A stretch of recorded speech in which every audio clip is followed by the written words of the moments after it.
मी Punjab duck हे आहे. आज आहे 7 जून. 7, 8, 9, 10 दररोज पाऊस वाढत जाणार आहे. पण 12 जून ते 20 जून हेवी रेन इन महाराष्ट्रामध्ये सगळीकडे मुसळधार पाऊस पडणार आहे. 12-23 म्हणून सर्व शेतकऱ्यांनी काय करायचं, शेतीचे काम आटपून घ्या. आज आणखी 2-3 दिवस देखील आहे, पण आज देखील राज्यात भाग बदलत पाऊस पडणार आहे म्हणून हा अंदाज लक्षात येतात. त्याच्यानंतर 12 ते 20 चा पाऊस पडणार आहे.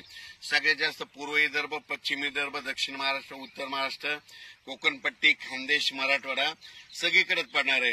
पण राज्यातल्या सर्व शेतकऱ्यांना सांगू इच्छितो की म्हणजे आज 7 जून पासूनच राज्यात मी म्हटलं होतं ना 6 जून पर्यंत तुम्ही कामं आटपा. 7 जून पासून म्हणजे आजपासून बघा दुपारी 3च्या नंतर राज्यात ठिकठिकाणी पाऊस सुरू होणार आहे. काल देखील खूप ठिकाणी पाऊस झाला. नाशिककडे झाला, पुण्याकडे झाला, दौंडकडे झाला, आज देखील पहाटे सोलापूरकडे खूप झाला.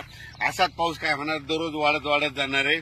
पण 12 ते 20 चा मात्र राज्यात मुसळधार पाऊस पडणार आहे म्हणून हा अंदाज लक्षात घ्यायचा.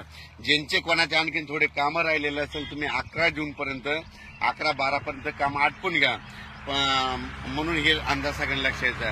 आणि ज्यांच्या शेतामध्ये पेरणीसाठी ओल असं तर तुम्ही 12 तारखेपर्यंत पेरू शकता. सोयाबीन जर पेरली तर तुम्हाला सांगतो, सोयाबीन पेरल्याच्या नंतर 1 दिवस सोयाबीनला शांत झोप पाहिजे.